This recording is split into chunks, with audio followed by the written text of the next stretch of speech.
All right, what's up, my peeps? Joshua Smith here. Thank you so much for tuning in to GSD Interviews. Before we jump into this interview, I want to give our sponsors a quick plug that make this show possible. So our first sponsor is our real estate software, www.perfectstormnow.com, the most affordable and effective lead generation software out there. This isn't just a website. Yeah, we've got a website. Yeah, we've got a blog feature. Yeah, we have testimonials and video client testimonials feature. We have community pages. We have all of the typical website stuff. Where we differentiate ourselves is on the lead generation. We teach you how to lead generate. This system is extremely effective with lead generation. We can teach you how to go out there and generate more leads than you can handle without spending a penny on lead generation, right? Not only, though, do we teach you how to lead generate, not only is it a great website, it's a coaching platform combined with software. So we have two monthly live training sessions that are 2 hours long with myself personally. So we teach you how to use the site, how to generate with the site, how to leverage the site. And it goes deeper than that. Okay, I'm getting all these leads. What do I do? What do I say? How do I convert these leads? So we go and train you and coach you on every aspect of that so you can go out there and dominate it in your business. You have access to me, my developers on a daily basis as a customer of ours. So it's $99 a month, no contracts, no registration fees. It's month to month, $99 a month. You can't beat it, right? So go check us out, www.perfectstormnow.com. Our next sponsor is my personal mentorship. You know, if you're ready to take your business, your life, your career to the next level, we've got my 90-day mastery boot camp, which is a mentorship with me personally. Every single week, it's 3 hours or 2 hours of live coaching and training with me, and then 1 hour of live Q&A. You have daily access to me and our private mastermind. We build out your playbook, every aspect of the residential real estate business, from how to lead generate to how to lead follow-up to how to do your presentations to how to build out your database. We even start talking about how to grow a team, how to hire, how to fire. There's nothing that we do not cover inside that program. Then after the program's done, after the initial 12-week program's done, it's an ongoing platform. It's $50 a month where you have access to me for as long as you want. You know, right? And in that $50 a month program, you guys, I've made that where $50 a month is more powerful than a $1,000 a month coaching program that you can get anywhere else. So we do 4 hours of monthly coaching at $50 a month. So you get 4 hours of live coaching.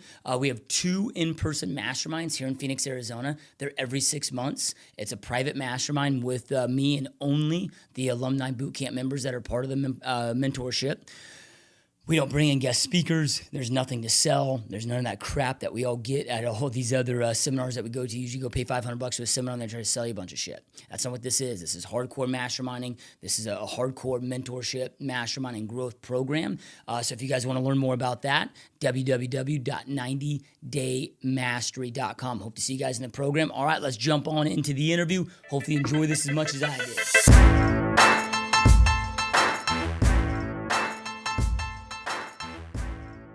What is up, my peeps? Joshua Smith here with another GSD interview. Every single week, we interview top entrepreneurs and just straight up top badasses, you guys, that are out there dominating their space, that are choosing to live life big, right? Not live a life of mediocrity, but instead go out there and create epic lives for themselves and for their family.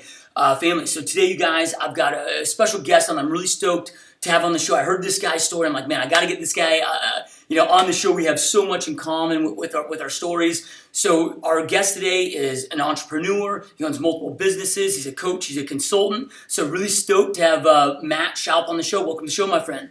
Hey, thank you, man. How you doing? Doing awesome, brother. Doing good, man. Better now that we're talking, man. I've been excited about this for some time. Excited about the energy, and you're crushing it, man. I love it. I appreciate that, dude. So you're doing a lot of big things today, and we were talking before we hit the record button here about you're doing a lot of coaching and consulting in the real estate space and helping them know who to hire and grow their businesses, and which is awesome because most of our listeners are in the real estate space. But before we get into what you're doing today, let's rewind the clocks, man. Let's go back to see how this entrepreneur journey started. I know you've had ups and downs, and let's kind of dive into your journey, man.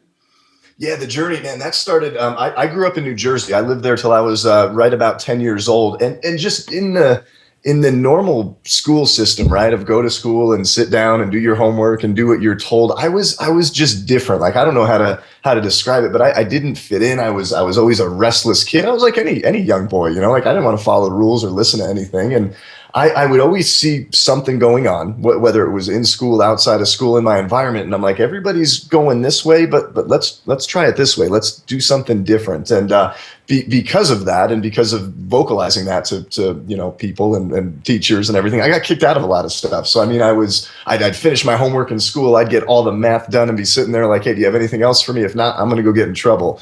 And so I got in trouble. I was labeled a lot as a kid, but growing up, the environment that I grew up in is I really just had to go figure out how to make money on my own. My parents said, "Hey, you want something? Go figure out a way to do it and make it." So we moved from New Jersey to northern Colorado when I was 10, and I remember my first taste of entrepreneurship was I remember them telling me that, and I said, well, hey, can I borrow your lawnmower? And I literally left my house. I lived right on the corner, and just started walking down the street, knocking on doors. And I've got this lawnmower, man, and this thing is bigger than me. So I'm hauling this old green, just beat up lawnmower, knocking on doors, saying, hey, I'm Matt. Can I mow your lawn? I'm making money. And dude, I was a goofy kid, man. Like I've got buck teeth, huge. I had to wear the headgear. I was like skinny and goofy, and like I didn't do sports. Didn't fit in sports. I was never like in the popular crowd or anything like that, but I just excelled, right? I found this space where, give me an opportunity, give me a different angle to do something, and I'm going for it. So I'm knocking on doors, and I mean, they're, half of them are probably feeling sorry for me, like, sure, man. And they pay me $20, $15 to mow their lawns. So I'm mowing lawns up and down the street, shoveling snow in the winter time. And I was making, like hundreds of dollars, potentially even into the thousand, right? Making four figures as a just double digit kid, right? In terms of age. And that turned into peddling candy out of my locker. So, I mean, I was always just entrepreneurial, and I leaned into making money and just knowing how to do that. So that became something that drove me, which I want your listeners to know that like that's been a great drive. That's been part of my story. But there's this part, man. There's this part of the fence where if you have that be too much of the drive, I've been there too in my journey where it started to become, I don't want to say just about the money, but a little bit too much about the money. And I lost focus around the people. But yeah, since 9 years old, man, so the past 25 years, I've just been in a space where you have to go quickly, cut through noise, influence people, build trust, and literally get them to give you their trust, their relationship, and their money. And then you've got to serve them. And that led into a painting company. So what I've got today is I worked my way through middle school, high school. I worked some hourly jobs, and I learned really, really how to work hard. I worked actually at a Chinese restaurant when I was 13, about 13 to 15, bussing tables. I worked at a Subway sandwich restaurant, all these hourly jobs. And then I got approached while I was at Colorado State University. This was 99 till 03, got approached by a college painting company. So I did the college painting internship with these guys. And, we were talking offline. You told me you made your millions, right? And then you lost them. What I did was I came into college painting. I made six figures over 4 summers, right? And I'm like 18, 19, 20. So that's a lot of money. And the environment and the people that I surrounded myself with, I can't like stress this enough, is, if you're making money, losing money, winning, whatever you're doing, the people that you're hanging out with are absolutely going to influence you. We're like hand over fist making tons of money, more than our college cohorts. And the culture was like, hey, here's how you make $1 and spend 3, or make 10 and spend 30, or make 100 and spend 2-3 times what you made. So I'm having fun. I'm living it up through college, and then I graduate in 2003. Had a couple of little transitional business opportunities, but I ended up, listen to this, doing mortgages in a bank. Right, I'm working as a mortgage loan originator, because right about when you're crushing it, I see everybody crushing it in the mortgage space. And again, this is when I was very money focused in college. And I was doing that for about 9 months. And I got fired, technically, I think it was fired, is what the box they checked, from a bank in March of 2005, man. So I was about 170,000 in debt. I married my college sweetheart. We had an over leveraged house. The bank paid us to buy a home. And I'm sitting there like, what am I going to do? And I mean, that was a defining moment at like 23 years old. And now I had another life to support. Like I just asked Emily's dad if I could marry her, and he's a big, strong karate guy, man. Like he's gonna kick my butt, if I don't take care of her. And that was the journey up to that defining moment when I launched my painting business. So that's what, 2005 when you decided to launch that and go full on with that. Man, it was 11 years ago. Yeah, March 2005. I'm standing in the parking lot of a bank. Just got told by, a guy in a suit and a tie saying, like, do it this way, do what we tell you. He's like, man, you're done. Go. He knew I painted, right? So he goes, don't, go do that painting thing. And I hope you make it, and was a little smirk. But they literally put all my stuff in this. I've got the banker's box right over here. I took my little name placard because I'm like, you guys can't do anything with this now. And I put my papers in it. And I remember before I stepped into the parking lot to get into the car, I'm like, I got about a 10, 12-minute drive home to tell my wife what just happened. And I go, I'm just doing this, man. We're gonna start a painting business. I'm gonna become a millionaire as fast as possible. And I went home and I told her what happened, and then we started M&D painting. I mean, I literally had $100 to spare. And that was the minimum opening deposit that you needed to start a business checking account. If it would have been $50, I would have started it with $50. But and then, man, I just went out and started hustling right after that. Yeah, it's been said that true entrepreneurs, man, are unemployable.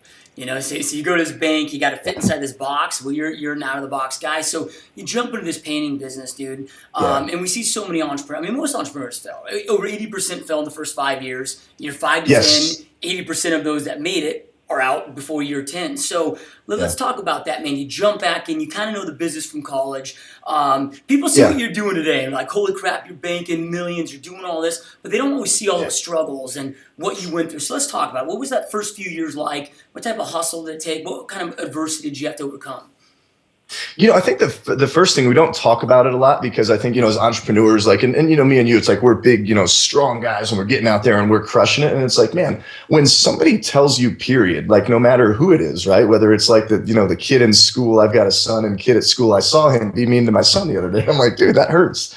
Just somebody telling you can't do it like that kind of gets in there. And I mean, I was pissed. I was like, well, screw you. I'm going to go show you that I can do it. But just the first thing is that mental, your mental state and just how you take in information. There were so many people at that time that said, dude, you're going to go do what? You had somewhat of a secure gig going on and you got go find another job, man. Go settle in, get your insurance. And letting certain voices in and just having that filter for me was huge. I had so many people, a lot that really had relevancy also to speak into my life, say, dude, don't go do this, man. You're broke. You have no money. So just that, being conscious of the record that plays and the stories that play and the voices you let in was huge. And I'll tell you, Josh, like I would say, looking back now, and I'm only 34, I've got a lot to learn.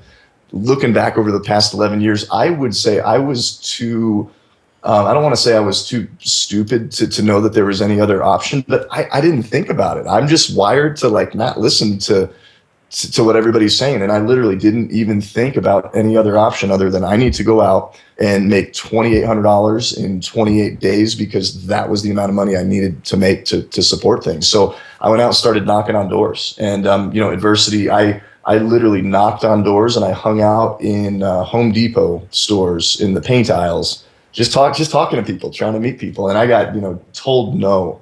You're getting told no all the time. And that's just another thing I speak a lot about is no hurts, right? No sucks. I had 3 or 4 huge deals I thought were going to come through yesterday in my coaching and speaking space. And they're like, nope, it's no for now or no forever. But that sucks. That hurts. But I know that's one step closer to the yes.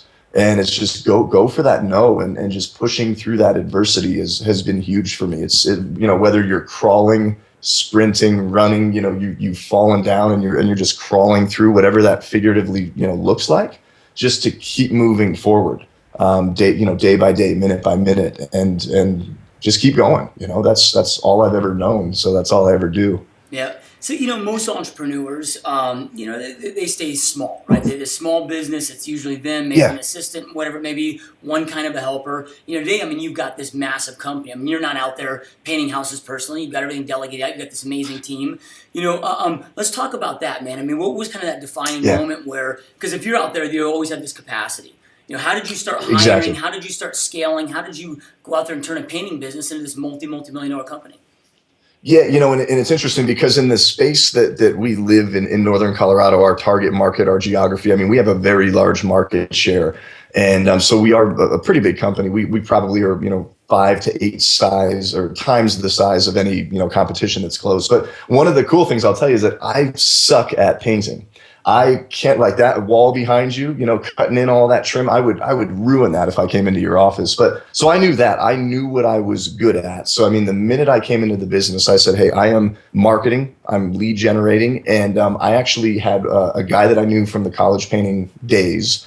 And he always told me, he was an old, hand brush painter. And he'd say, "Matt, if you ever get back into business," he's like, "you just call me." So I knew when I decided I was starting it, I've got a crew right there. So when we started, I handled what I could handle. I didn't overcommit financially to anybody, but it was a slow build. We did $500,000 worth of revenue our first year, but I marketed, I sold. Now my wife, she was in the background. She was my unpaid intern, Emily, and she quit an hourly job she had out of college to come work in the office. So it was me, it was Emily, and I would hire some part-time help to go help canvas and knock on doors. But I had 3 crews of painters that first year, and it was just always a goal to slowly grow. That $1 million level was our first benchmark that we were really shooting for, and we hit that in about year 3 is when we hit that $1 million mark. So Yeah, love it, man. So often, like this word hustle has become such a fad in the entrepreneur space. It's just like the cool, yeah, sexy thing to throw in. Like, oh man, I'm a hustler, and they're working their 10-hour days. Talk about that, man, because some entrepreneurs. yeah. When I talk to entrepreneurs, and I'm like, why'd you get into business for stuff? Like, well, I want a flexibility of schedule. I'm like, well, that's not going to exist for some time, right? So talk about Yeah. what that hustle was. What did it take, dude? Yeah, it was waking up early and just grinding. Yeah, and like you said, man, hustle. It's a nice buzzword, grind or hustle. You put it on the t-shirt, and it looks really cool. But it's just, I didn't really think about it, man. I woke up and I knew what the goal was. I wanted to change my financial situation and just change my family tree in terms of like I want to create legacy and create something for my kids and my kids. So I mean, I never thought about the hours I was working. Emily and I, now we have kids, so life is different in terms of commitments. But we were just talking before the show. We were waking up early in the morning. We'd grab breakfast. She'd come out and canvas with me, and it was just going out and producing results, right? Because you can hustle, you can be busy, go work a 10-12 hour day, but if you don't know actionably what you have to do, what produces results, you're really you're spinning your wheels and there's absolutely no traction, so there's no movement. But yeah, I was just working long days. I mean, and we had nothing else to do. It was me, Emily. We were in a little condo in Fort Collins, so we would just work. I mean, all day, every day. Go take a little break on the weekends, even if we had that. And we're seasonal too, so we have a very busy 9-10 months, and then we can kind of wind down in the winter time too.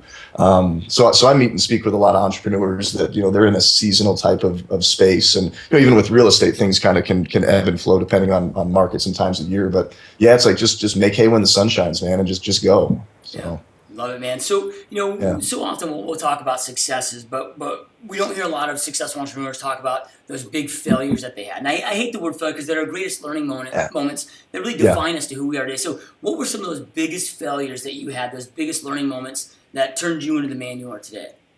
Yeah, and I look down like at the boots on the ground level of painting houses, right? So the big thing I speak about a lot to entrepreneurs is you are going to be defined, your brand, your company, who you are as a realtor, whatever you're doing, it will be defined in the moments that like you absolutely fail a customer or screw up, right? Because like, man, you got a resume, you're the $1 million guy, 30 under 30, right? We've got all these awards. That's cool. That's our shiny resume. We paint ourselves to look great. But I mean, we painted the wrong house once. We straight up went up, painted the wrong house. It was the right color, but it was supposed to be on another house. And we started painting a guy's house that we weren't supposed to. Like, that's a fail in our business. I don't know about you, but I've heard realtors that they walk into the wrong house or whatever. But we did that. We painted a lady's baby once. We had a paint sprayer blow up all over a 9-month-old baby. So you talk about like those daily like tactical failures, right? But when you own those, the biggest thing is when you own them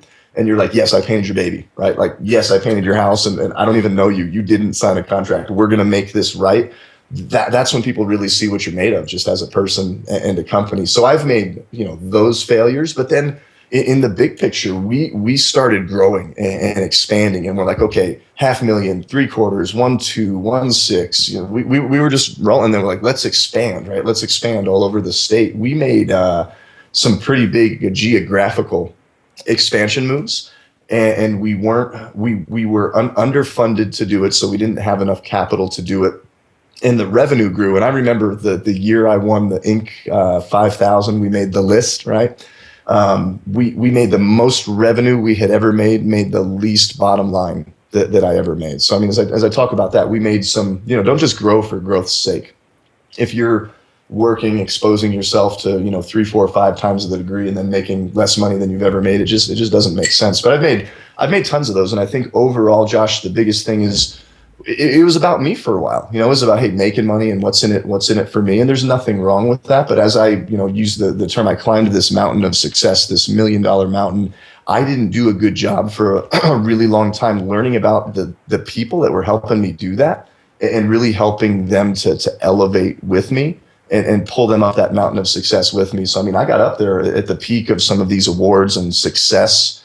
And it was pretty lonely, man. I was like, I didn't bring anybody else up with me, and this kind of sucks. So I ran back down, and that's when I really started leaning into coaching and understanding people and how to motivate them and inspire them and lead them. And now I stand here, out of the daily ops of the painting business, and I've got a leadership team that's just crushing it. They're running the whole thing, and it's allowing me to do what I'm doing now, even with you right here, right now. Yeah, no, I love it, man. So you're in a business that's very reliant on people. So, I mean, if you hire the right person or the wrong person, it can make or break you, right? It's with most entrepreneurs, and I know this is kind of a good segue into your coaching and consulting business and talking about that. Because that's what, I mean, I was a great realtor. And then when I started growing my team, I realized, man, I'm a shitty leader. They really had nothing to do with each other, right? So let's go into that, man. I mean, what are some of the things that you do in your business to make sure that you're hiring right? And just start talking about, to our listener base, or look about hiring that assistant or hiring that next person. What are some of those things that they need to be looking for?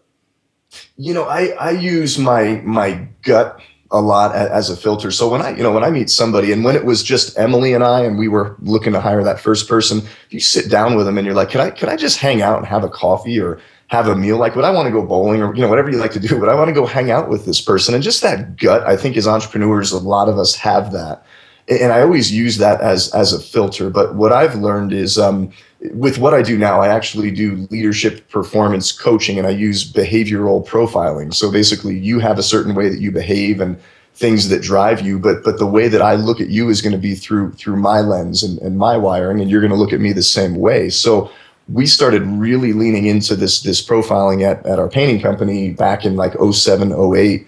And understanding that, hey, like this position over here, we need somebody that is attentive to detail and to process and needs to, check facts and do research. We don't need somebody to be the face person of the business per se. They're like behind the scenes, get the data done, right? So making sure that you understand what the position is you're hiring for, making sure somebody's wired, just behaviorally wired for it is huge. We implemented a group interview process.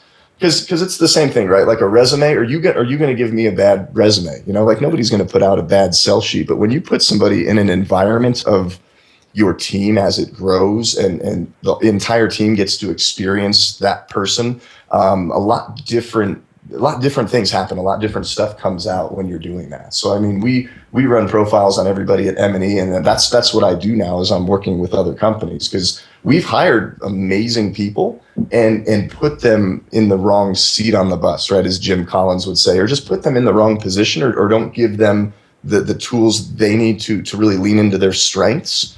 And it's a disaster. And they're great. We're all sitting here like, wow, this guy or this gal was great, but it's blowing up over here.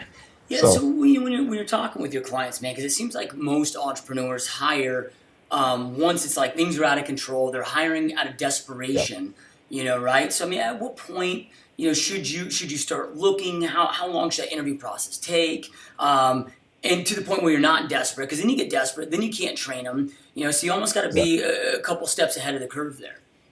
Yeah, the reactionary mode, and man, I've totally been there where it's like, wow, this crew just quit, and I didn't know how pissed they were at me, and that things weren't going great, and then you go find somebody else and put them in, and you don't even know them. You're like, hey, just come on out. I've been there, but I always talk about just having your pipeline filled with leads. It's just always be recruiting, meeting people, networking, and anytime somebody says, "Hey, are you hiring? Do you have a position?" No, I don't, but have a system, a funnel that somebody you meet, you can drop them into and just get to know them.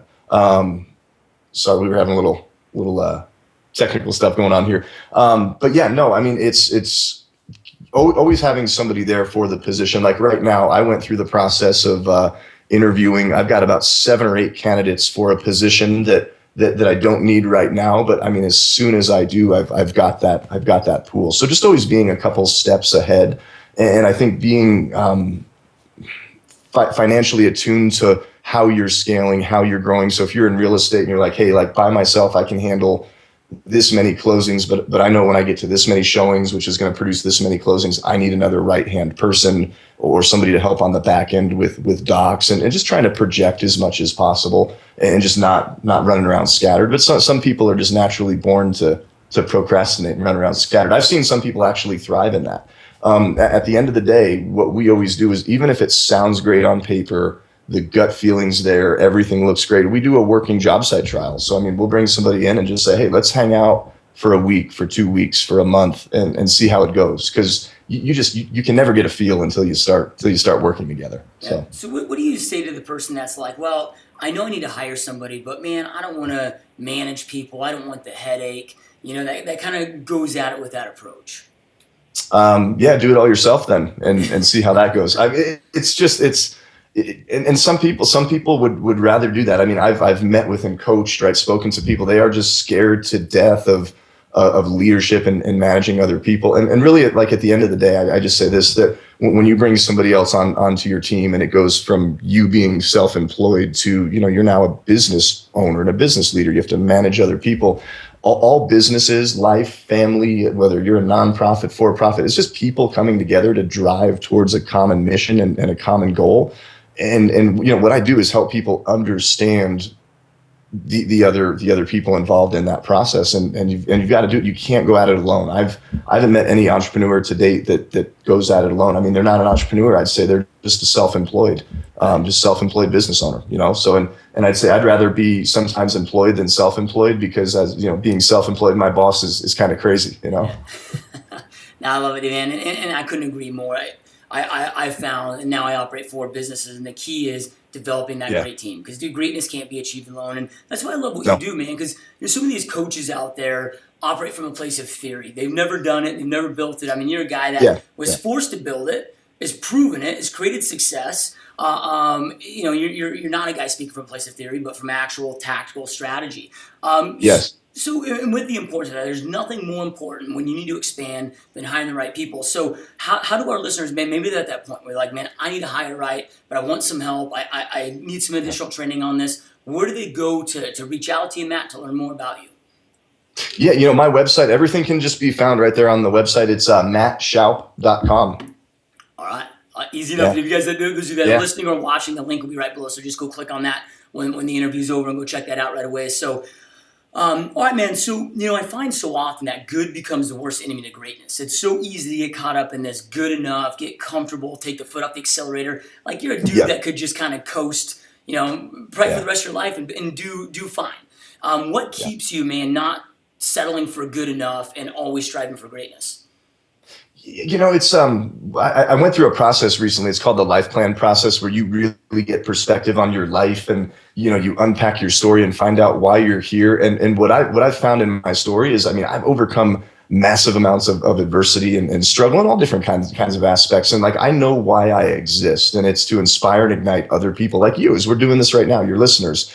I'm here to inspire and ignite you guys to take your life, to look at it, to own your real story with excellence. And I mean, it's like we get one life to live. And I think in the grand scope of not getting like over spiritualizing anything, but in the grand scope of like the world and history, our story is like so short, so minuscule. And it's like, we've got this time, man, to just make this impact. And I help other people understand who they are and why they're here and what they should lean into. And for me, like, it's not an option. I have to share my story. I cannot not share my story with people. And I have a hard time relating to people that just want to be average. There's so many people that that are being average. And I've got a great mentor, great friend of mine said something that, all the rooms at the top, there's so much mediocrity, right, in the real estate space. Anyway, I just want to do a couple closings and, get by, make a little bit. That's totally cool. But I mean, all the room is up here for that person to really drive up there. And I encourage it. You can't, that's just not the life I want to live. And I don't want to help somebody be average or normal.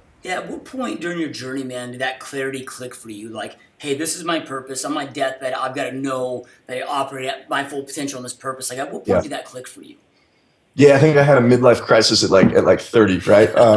Or a third, or maybe a third life crisis. But it was when I had children. I mean, I got married. It's like, hey, I'm responsible for my wife, but she can also go work, right? So we're both adults. But man, when 2007, I'm now a father to a son, and I've got to like take care of this kid, make sure like I can feed him and put diapers on him, and then teach him how to grow up to be a man. And then I have a daughter in 2010, and that's just like mind blowing. It's like, wow, another kind of responsibility. So in my 20s up to about 30, like I was just getting called out in terms of what it really means to be a man, a husband, a father to a son, to a daughter, a leader, an entrepreneur, and just really see what that means. So it was right about 30 for me. And I didn't go get in a big car accident or have this, crazy, survive a plane crash. I just remember waking up one morning and I started writing and started visioning. I had to update my will, our family's will and testament, 'cause we're going on a big trip. And I'm like, holy cow, like I need to write as if I'm dead or something happens. And like, here's all the, will, lawyer paperwork. But then I was writing an additional addendum and I'm like, here's the story that I want to leave behind. And I started, about 4 years ago, just slowly going on this journey of purpose and getting perspective. And, you can make millions of dollars, hire a team, lead your team, have a great story, have the podcast, win the awards, right? We've been there, done that. If it doesn't mean anything bigger than you for your community, for your people, and just, what you want on that tombstone, it's like, why are we doing it? So that's just been my story and my perspective. I want to leave a great story behind for people to keep telling. I want that book to get pulled off the shelf, man. Yeah, I love it, man. So we find so often, especially with male entrepreneurs, that they create these great businesses. They have this big bank account, but their health goes. They don't know their kids. They're divorced. I hate the word balance because it doesn't always exist. But how do you keep it straight? Because you're a dude, that's in great shape, right? You got a great marriage. You got a great relationship with kids. But you're also out there creating epic businesses. It is. It's and there's no such, like, I hear this work-life balance, and if you look at anything in the world on the planet, it's windy here in Colorado, and I mean that's just a lack of balance between pressure of air and it's moving around. So I mean, there's never this like perfect harmonious balance, but it's being very clear for me. It's being very clear on what's important to me.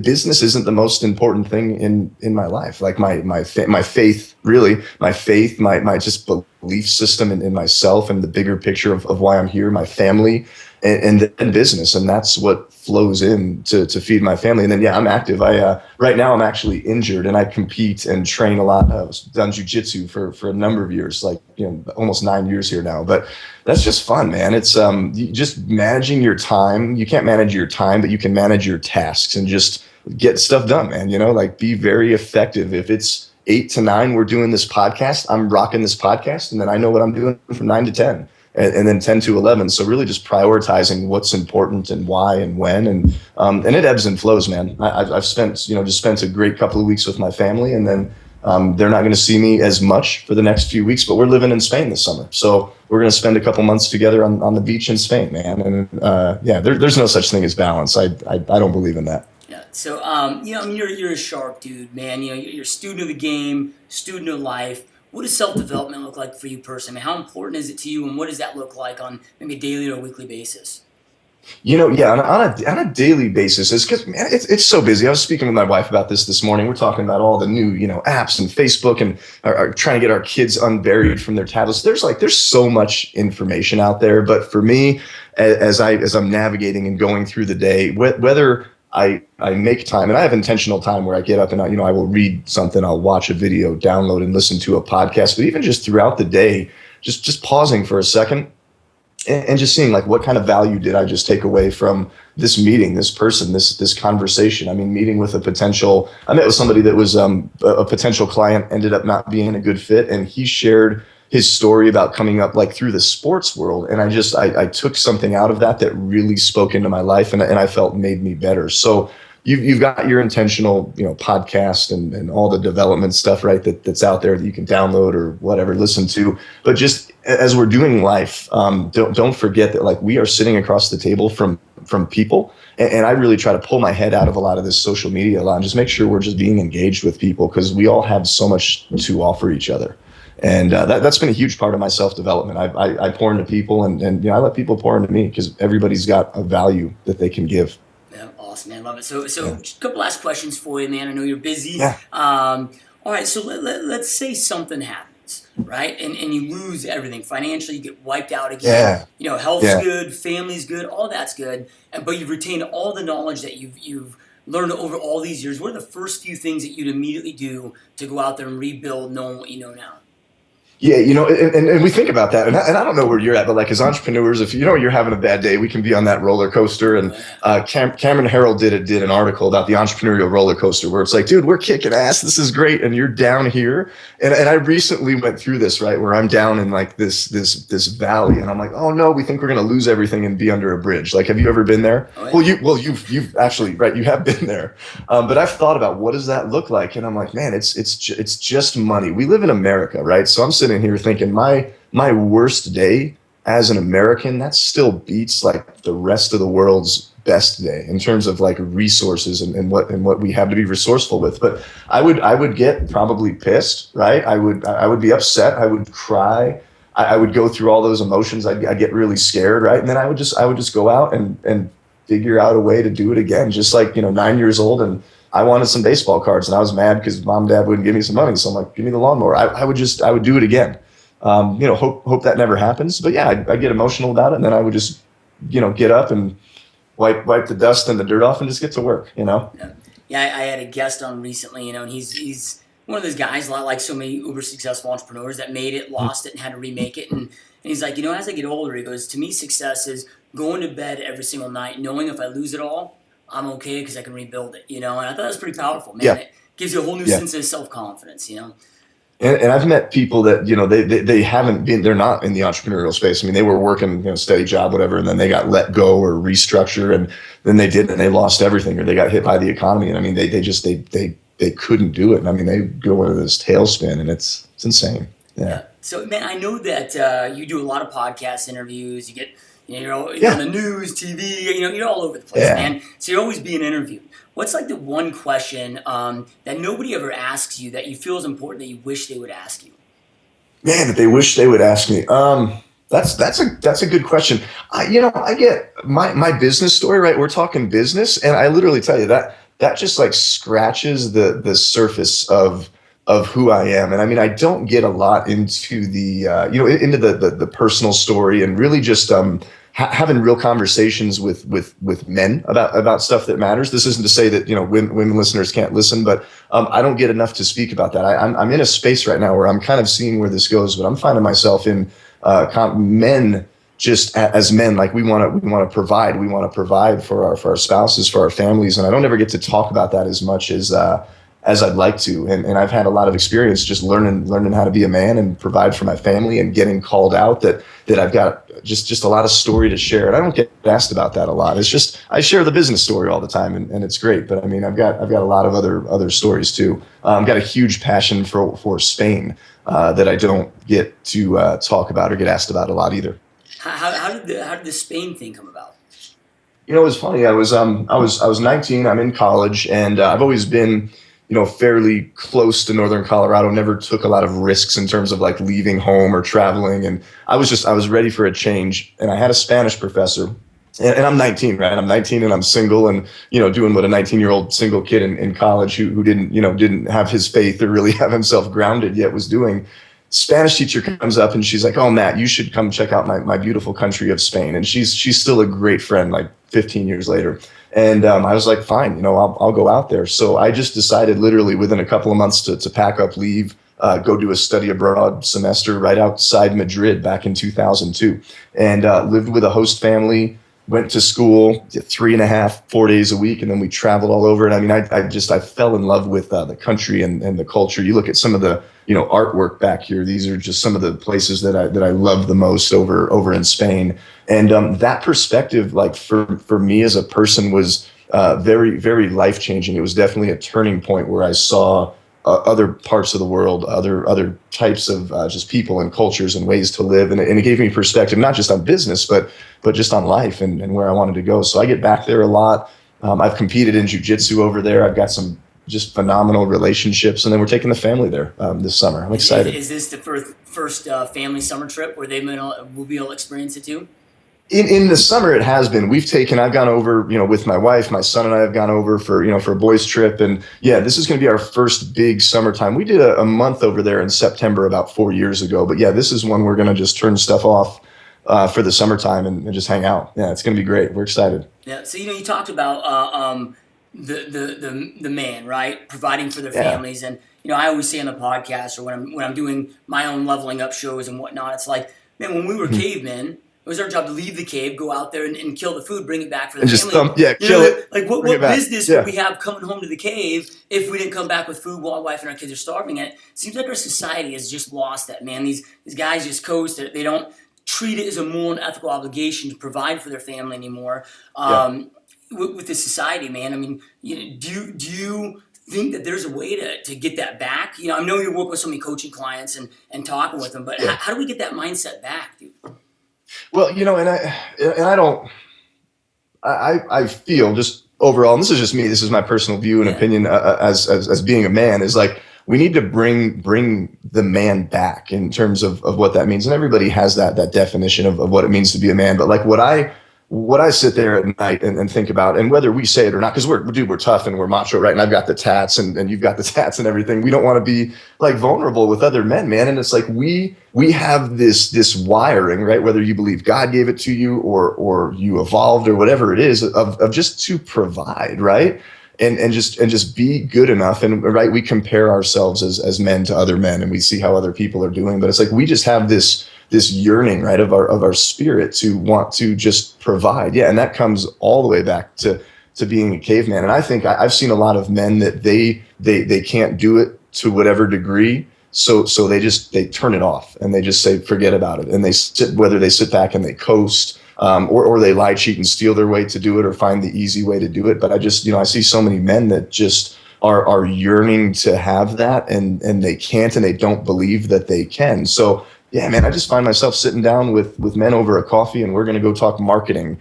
And all of a sudden he's telling me something that he's just like really struggling about. And I usually go first and I'll tell them about a time where I was really struggling. And it's like, we turn to things that we shouldn't turn to a lot of times, man, that just are not healthy for our business, for our life, for marriage, for whatever we're doing. And I don't know, man, I know all these social media guys and gals are out there saying, here's the next big social media thing. But I think it's so easy to get lost and just bury your head in whatever to pull yourself from reality, as a man or as a woman. I just know it from the standpoint of being a man. And it's like, we really need to engage with our families, with our business, and be present and just get that back, just get that back and just see it going away. Yeah, love it. Couldn't agree more, man. So, I started this podcast just like most that start podcasts to go out there and give tactical information, deliver it out there to the world, to people that, our listeners, man, a lot of our listeners want to go out there and take their lives and business next level. They want to go out there and create an epic business and an epic life like you've done. But again, we have all these quote unquote gurus out there that have never done it. They're selling snake oil. And I'm like, man, I want to provide a space where we go interview the doers, guys like yourself that are in the trenches, that have done it, that aren't speaking from theory. With that being said, man, do you have any last pieces of words or inspiration or advice that you like to give our listeners with, so then that they can go out there and create that amazing life like you've been able to create, that they know they want and they deserve? Yeah, is really to do some soul searching and find out everybody's got just such a unique story and value and gift that they bring to the world. And like you just said, there is, I'm scrolling through Facebook and I'll admit I'm in it more than I should be sometimes. And you see all this sponsored ad about getting rich and all this stuff. And I'm like, you know what, find your unique value in what you bring to the world and what you love doing and what you're phenomenal at, whether it's in business or you're doing it, working for a business. That's fine. You may have people that are thinking entrepreneurship, but find your unique gift and value and how that resonates out of your story. And then just go after it. I mean, we've already hit on everything else, and I think I've circled back and mentioned that. And don't be afraid to fail. Like I tell you what, man, I'm in a new space right now, and I feel like I've proven myself in the painting space. And I tell you what, when I step out of painting, and this is just being absolutely where I'm at right now, man. I step out of Northern Colorado painting. That is safe. That is easy. I know that I can go have an easy cush, like we're talking about, just life, right? And I'm in this space of coaching, like all over the states and the world, really. And dude, it is scary as heck. And I would just say, put your face to the fan, step into the adversity, and just push through it. Because like when you get to the other side, that comfort zone is just exponentially expanded. Powerful words, man. Love it. So, you guys, I know I end every single podcast with this, but information without implementation is really just the start of delusion. So information is not power. It's taking that information, applying it, implementing it into your world, taking action on that, then creates power in your life. So Matt shared so many great pieces of information with you guys. At least take at least something that he shared. Go out there, take action right now. Don't wait. Take action right now so you can go out there and create that life that you know you want, you deserve. And you guys, a life of clarity becomes so simplistic. You've got to have clarity. If you're struggling with clarity, finding what your purpose is, finding that clarity, struggling growing your business, if you're struggling on the hiring, go check Matt out, man. I mean, he knows what he's doing, right? He's proven it. He's built it. He's the dude that can hook you up. So I'd go right now, click below on his link, go check out his site, and don't wait. So Matt, man, I really appreciate you being here, dude. This has been a massive honor, and really appreciate it, man. Hey, thank you. I appreciate you, man. Thank you. All right, you guys, we will talk to you next time.